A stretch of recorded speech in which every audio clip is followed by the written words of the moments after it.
วันนี้นะคะเราจะมาคุยกันเรื่องฮวงจุ้ยที่ห้ามมีเด็ดขาดเลยนะคะ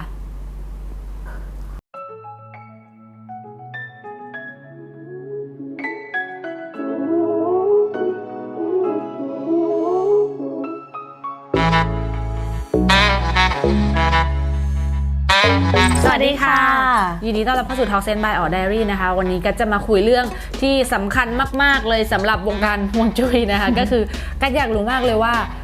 เราไม่สามารถบอกฮวงจุ้ยที่ดีให้ทุกคนได้เพราะว่าเราไม่รู้ว่าดีสำหรับเขาอยากได้เขาคืออะไรอยากได้ด้านอะไรบางบ้านอยากได้เรื่องครอบครัวดีบางบ้านอยากได้เรื่องเงินดีบางบ้านอยากได้สุขภาพดีอย่างเงี้ยเราก็ไม่สามารถบอกได้แบบเป็นฉากๆให้เนาะแต่ว่ามันมีอันนึงที่อย่างน้อยเราสามารถเตือนได้ก็คือฮวงจุ้ยที่ห้ามมีเด็ดขาดในบ้านเลยถ้ามีแล้วคือมีปัญหาแน่นอนอยากจะให้มาช่วยอย่างน้อยgive example มาให้หน่อยว่ามีอะไรบ้างคนเขาจะได้แบบเอาไปปรับระวังอันที่1ห้ามมีบ่อน้ำบาดาลในบ้านน้ำเจาะที่เจาะมันจะใต้ดินห้ามมีในบ้านต่อให้เราไปซื้อบ้านหลังใหม่แล้วเขามีเราก็ต้องปิดไม่รวมไม่ใช่น้ำแทงน้ำที่เป็นน้ำประปาทั่วไปที่อยู่บนดินใช่ไหมไม่รวมเพราะถ้ามีเมื่อไหร่ก็คือฐานะดีๆก็จนเลย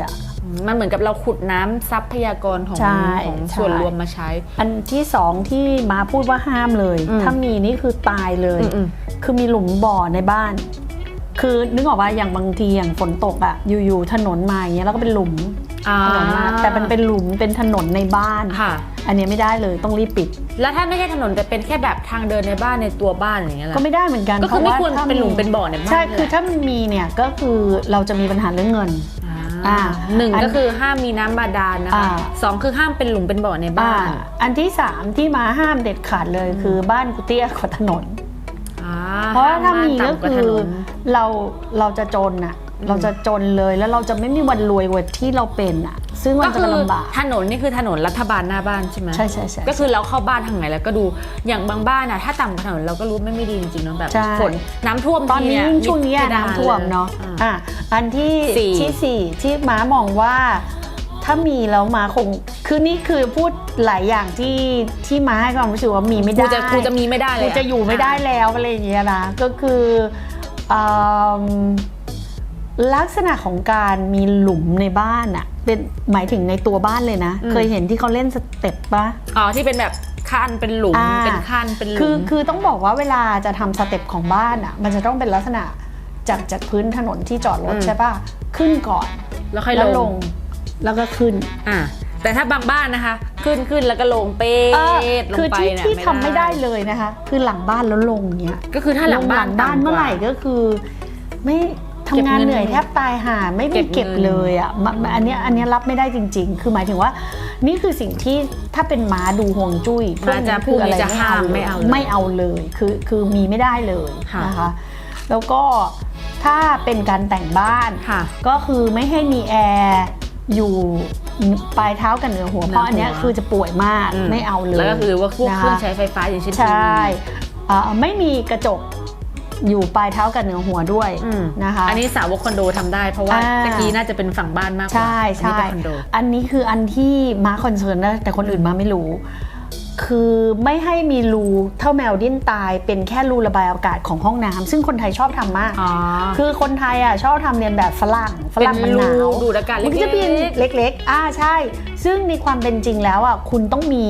หน้าต่างให้มันแบบดูดพัดลมใหญ่ๆพัดลมดูดอากาศหรือหน้าต่างใหญ่ๆเพื่อให้ระบายเชื้อโรคเวลาเราอาบน้ำอากาศมันหมักหมด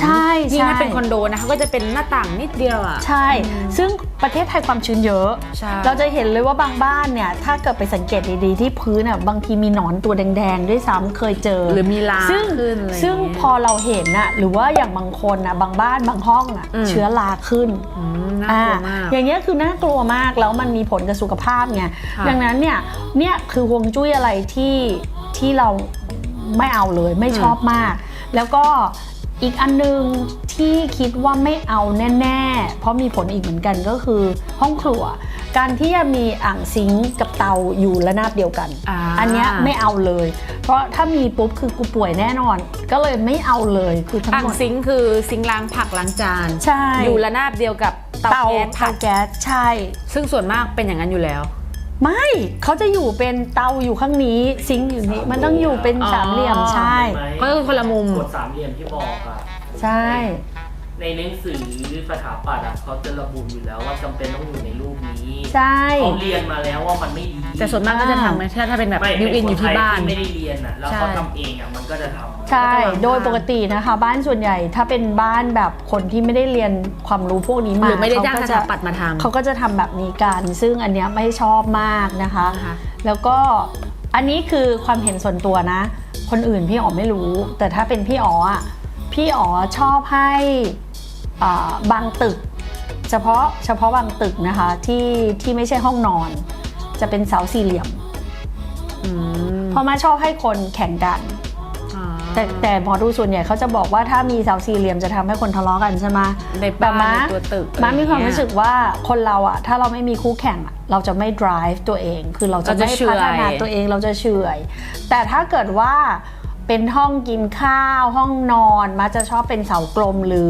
อเสาบนหน่อยหรือเอาอะไรมาแต่งเพื่อให้มันปิดเพราะว่ามาให้ความรู้สึกว่าเราอยากอยู่กับคนที่เราไม่ต้องแข่งตลอดเวลาในเวลาเราอยู่บ้าน เสานี่คือเสาบ้านหรือ เสาบ้าน เสาบ้านที่อยู่กลางบ้านอย่างเงี้ยเหรอ ใช่แล้วก็เสาที่ห้ามเลยมีไม่ได้เลยคือเสาโรมันเศรษฐีวันนาบีเศรษฐีนิวใหม่เศรษฐีนิวก็สังเกตได้เลยว่าคนที่มีบ้านแบบ ความรวยแล้วสร้างเสาแบบโรมันนะคะบ้านหลังไหนหลังนั้นคือเจ้าของแทบไม่อยู่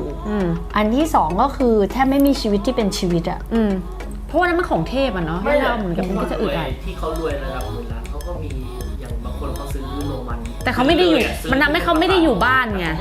ก็ใช่ไงเขาก็ไม่อยู่ไงคือนึกออกปะด้วยความที่ฮวงจุ้ยเป็นแบบนั้นอะต่อให้มึงรวยแค่ไหนมึงก็ไม่ได้อยู่อะไม่ได้อยู่คือแบบแล้วเป็นแอสเซทแล้วเวลาล้มละลายอะคือไม่เหลืออะไรเลยนะคนที่มีเสาแบบนั้นอะคือเวลาล้มเนี่ยไม่เหลืออะไรเลยคือเรามีความรู้สึกว่า10,000 ล้านยังไงมึงก็อยู่ทั้งชีวิตไม่เป็นไรแล้วแต่มาเคยเจอคน10,000 ล้านที่ซื้อตึกอย่างเงี้ยแล้วสุดท้ายไม่เหลืออะไรเลยมาแล้วอะมันก็เลยให้ความรู้สึกว่าอันนี้คือ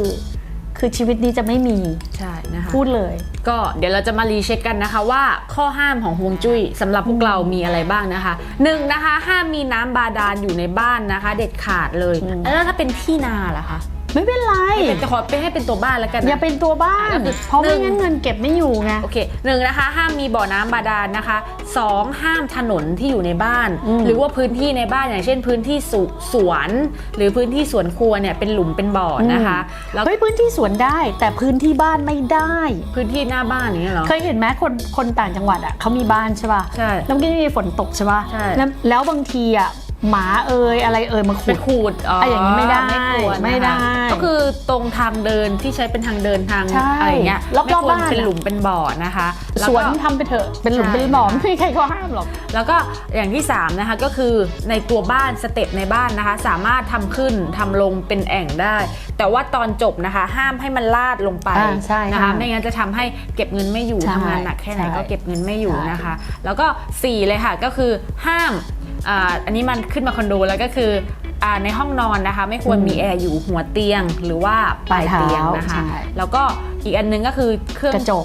ทีวีด้วยแล้วก็อันที่5ก็คือห้ามมีกระจกเช่นกันอยู่ที่ปลายเท้านะคะเดี๋ยวตื่นมาตกใจเห็นตัวเองใช่ปลายเท้าหรือเนื้อหัวนะคะไม่ควรมีแล้วก็อย่างที่6เลยค่ะก็คือรูระบายอากาศในห้องน้ำนะคะควรจะให้มันใหญ่นะคะให้มันโฟลว์ควรถ่ายออกให้มันอากาศมันถ่ายเทนะคะหรือใช้พัดลมดูดอากาศพัดลมดูดอากาศเพื่อไล่อากาศออกไปนะคะแล้วก็อย่างอีกอันนึงที่มาเขาเตือนมาก็คืออะไรนะห้ามต่ำกว่าถนนห้ามต่ำกว่าถนนนะคะก็คือตัวบ้านเนี่ยห้ามต่ำกว่าถนนเพราะว่าถ้าต่ำกว่าถนนเมื่อไหร่เนี่ยมันก็จะฐานะไม่ดีขึ้นกว่าที่เป็นณปัจจุบันอย่างเช่นตอนนี้คุณมีเงินอยู่10 ล้านคุณก็อาจจะไม่เกินกว่านี้ไปละนะคะแล้วก็เสาแล้วก็อย่างอีกอันนึงนะคะก็คือเสาถ้าสมมุติว่าคุณสร้างบ้านใหม่หรือทำเองเนี่ยคุณสามารถเลือกได้ก็คือตรงบริเวณตัวตึกที่ไม่ใช่ตึกนอนจริงๆซื้อมาก็ได้แต่มาแก้เช่นเอาอะไรไปติดอะไรอย่างเงี้ยให้มันลบเหลี่ยมให้มันรู้ว่าโอ้ตรงนี้ถ้าอยู่ในโซนครอบครัว Family โซนเงี้ยก็ให้มันเป็นมนอะไรอย่างเงี้ยมันจะได้แบบอยู่ด้วยกันแต่ถ้าเป็นโซนทำงานตึก building ทำงานใครมีอาคารอย่างเงี้ยก็ควรจะเป็นสี่เหลี่ยมเพื่อที่จะให้คนที่อยู่ในที่ทำงานนะคะมีความกระตือรือร้น ในการทำงานมากขึ้นนะคะแล้วก็อย่างสุดท้ายเลยก็คือห้ามแต่งบ้านด้วยหรือว่าห้ามมีเสาโรมันที่อยู่ในบ้านเพราะว่าของพวกนี้มันเป็นตัวแทนของเทพเจ้าอะไรเงี้ยถ้าเราเป็นปุถุชนธรรมดาไปใช้ของระดับนั้นมันก็จะทำให้เราไม่ดีนะคะก็เลี่ยงได้ก็เลี่ยงนะคะก็หวังว่าทุกคนจะสนุกไปกับเทปอะไรเกือบ10ข้อห้ามของฮวงจุ้ยนะคะที่ห้ามมีเด็ดขาดเลยในตำราของพวกเราค่ะ